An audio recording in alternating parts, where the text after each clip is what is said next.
बहुत समय पहले की बात है। एक कल्याणपुर नामक गांव था। उस गांव में सुरेश नाम का आदमी रहता था। सुरेश की शादी उस गांव की गीता नाम की लड़की से हुई थी, लेकिन सुरेश को वो लड़की बिल्कुल भी पसंद नहीं। ऐसे में कुछ साल गुजर जाते थे। इन्हीं सालों में गीता एक बच्चे को जन्म देती है। गीता को लगता था कि अब बच्चा होने के बाद शायद सुरेश उसे पसंद करने लगेगा, वो एकदम बदल जाएंगे, लेकिन ऐसा कुछ नहीं होता। सुरेश तब भी गीता को खूब मारता था, साथ ही वो अपने बच्चे को भी बिल्कुल प्यार नहीं करता था। एक दिन सुरेश गीता को ऊंचे स्वर से आवाज लगाता है, गीता आए गीता, कहाँ मर गई, बाहर निकल। गीता जवाब देते हुए, जी क्या हुआ जी, मैं चिंटू को सुला रही हूँ, उसकी आज बहुत तबीयत खराब है। सुरेश, तुझे बस चिंटू की तबीयत के बहाने आराम करना है, चल मुझे जल्दी से अलमारी से पैसे निकाल कर दे। गीता बोलती है, जी वो पैसे तो चिंटू की दवाई में खर्च हो गए, घर में बस वही पैसे बचे हैं, मैं आपको वो पैसे नहीं दे सकती। सुरेश बोलता है, तेरी इतनी हिम्मत, मेरे से जुबान लड़ाएगी, चुपचाप वो पैसे मुझे ला कर दे। गीता बोलती है, मैं आपको वो पैसे नहीं दूंगी, चाहे कुछ भी हो जाए।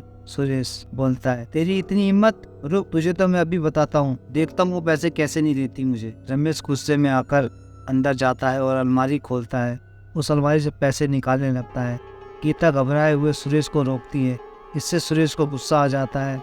गुस्से में आकर कोने में पड़ा डंडा उठाता है और गीता को बुरी तरीके से पीटने लगता है। गीता चोटिल हुई कहती है, मुझे मत मारो, छोड़ दो मुझे, मत मारो मुझे। दर्द से कराते हुए गीता ये बात बोलती है। सूरज बोलता है, आज तो तुझे मार मार कर कहीं खत्म कर दूंगा। सुरेश गीता को इतने बुरे तरीके से मारता है जिससे गीता बेहोश हो जाती है। सुरेश गीता को घर से खींचकर खेत में ले जाता है। इसी बीच रास्ते में एक आदमी ये सब देखता है और बोलता है, अरे सुरेश, तुम पागल हो गए हो क्या, ये तुम क्या कर रहे हो अपनी पत्नी के साथ। सुरेश उस आदमी को बोलता है, तू अपना काम करना साले, अगर तू या कोई भी बीच में आएगा तो मैं उसको भी डंडे मार मार कर ऐसी हालत बना दूंगा। वो आदमी बोलता है, अब तो लोगों को कुछ बोलना भी गुनाह हो गया है। पास में खड़ी एक औरत बोली, अरे भैया रहने दो, आजकल किसी के घर के मामले में बोलना भी नहीं चाहिए, जो हो रहा है उसे होने दो। वो लोग वहाँ से चले जाते हैं। सुरेश गीता को खेत में फेंक कर आ जाता है। ये सब देखते हुए गांव का कोई भी आदमी कुछ नहीं बोलता। सुरेश अपने बच्चे को भी घर से उठाकर गीता के पास में छोड़ देता है। गीता के शरीर पर बहुत ज़्यादा चोट लगी होती है, उससे उसके शरीर से खून बह रहा होता है। साथ ही उसका बीमार बच्चा उसके बगल में रो रो कर बुरा हाल हो जाता है। गीता के शरीर से बह रहा खून की खुशबू से चील आकर इकट्ठा हो गए थे। उसके शरीर के हर हिस्से को नोच नोच कर खाने लगे, जिससे गीता मर जाती है। सुरेश को अपनी पत्नी और बच्चे के मरने का कोई दुख नहीं हुआ। कुछ साल बाद वो दूसरी शादी भी कर देता है। एक दिन जब खेतों में कुछ लोग काम कर रहे थे, तब एक औरत अपने पति को बोलती है, सुनो जी, मैंने पिंटू को पेड़ के नीचे सुला दिया है, आप थोड़ा उसका ध्यान रखना, मैं यहाँ पालक काट कर आती हूँ। वो आदमी कहता है, ठीक है मैं ध्यान रखूँगा, और रानी पालक काटने के लिए चली जाती है। किशन लाल पानी पीने के लिए कुएं के पास चला जाता है। तभी उसका बेटा पिंटू उठ जाता है और उठकर बैठ जाता है और मिट्टी में खेलने लगता है। तभी उसके पास एक औरत आ जाती है। तभी रानी देखती है कि उसके बेटे के पास एक औरत खड़ी है। मन में सोचती है, ये औरत कहाँ से आ गई, और वह अपने पति को आवाज़ देती है, पिंटू को उस औरत से दूर करो जल्दी।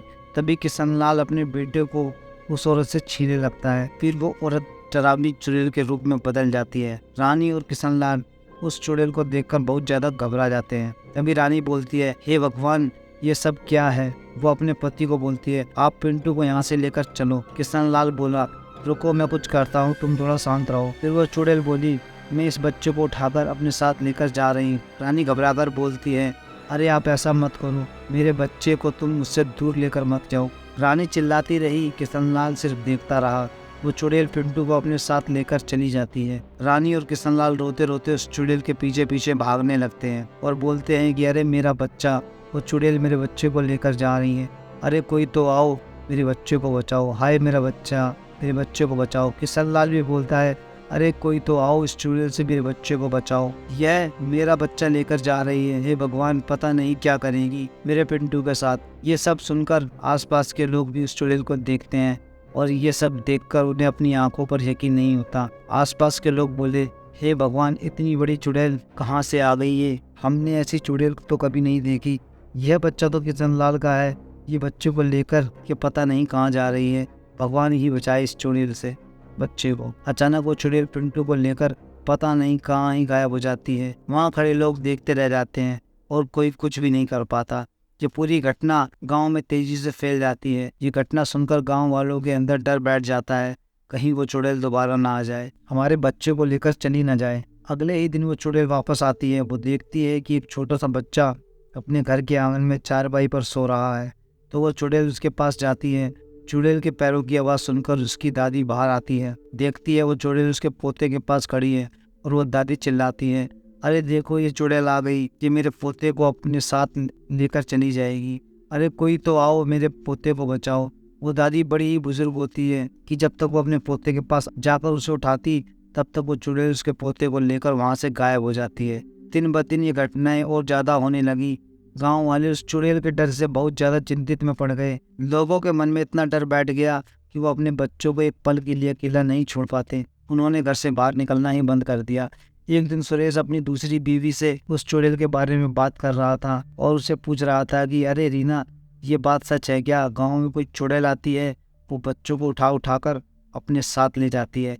रीना लंबी सांस भरते हुए, जी ये बात एकदम सच है। पता नहीं कहाँ से चुड़ैल आती है और कितने बच्चों को अपने साथ उठाकर ले जाती है। सुनो जी, हमारा बच्चा भी बस अब 6 महीने का है।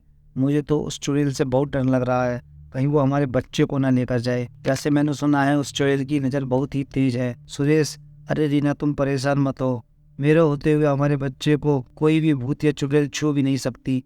एक दिन सुरेश अपनी पत्नी अपने बच्चे के साथ छत पर बैठा होता है।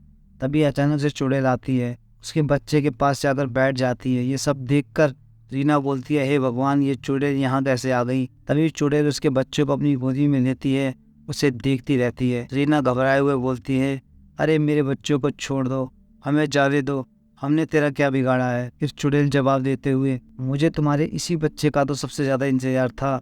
रीना सुरेश की ओर देखते हुए, अरे ये हमारे बच्चे को लेकर कहाँ जा रही है? बचाओ मेरे बच्चे को। सुरेश कांपते हुए, अरे चुड़ैल छोड़ दो मेरे बच्चे को, क्या किया हमने ऐसा जो तुम मेरे बच्चे को लेकर जा रही है? भगवान के लिए छोड़ दे मेरे बच्चे को। चुड़ैल सुरेश की ओर गुस्से से देखते हुए, इतना तरस अपने बच्चे पर, इतना तरस अपने दूसरे बच्चे पर तुझे कभी नहीं आया। इतना कहकर वो चुड़ैल उस बच्चे को लेकर वहां से गायब हो जाती है। फिर सुरेश और रीना रोते हुए चिल्लाते रहते हैं। सुरेश अपनी पत्नी को बोलता है, कुछ भी हो जाए हमारे बच्चे को लेकर आऊंगा, कहीं से भी ढूंढकर तुम्हारे पास लाऊंगा। सुरेश गांव वालों को एकत्रित करता है और कहता है कि हमें उस चुड़ैल को पकड़ना ही होगा। आखिर हम लोग कब तक अपने बच्चे को घर में कैद करके रखेंगे? गांव वाले लोग, सुरेश भैया, पर हम कर भी क्या सकते हैं? हमें नहीं पता उस चुड़ैल से कैसे निपट सकते हैं। सुरेश, हमें उस चुड़ैल के लिए बहुत बड़ा जाल बिछाना होगा ताकि वो चुड़ैल इस जाल में फंसे और हम उसे पकड़ सके। सुरेश की बातों से सभी गाँव वाले सहमत होते हैं। वो चुड़ैल के लिए एक जाल बिछा देते हैं। फिर गांव वाले अपने बच्चों को खेलने के लिए बाहर छोड़ देते हैं। शाम को चुड़ैल आती है, वो गांव के लोगों द्वारा बिछाए गए जाल में फंस जाती है, उसे पकड़ लेते हैं। चुड़ैल,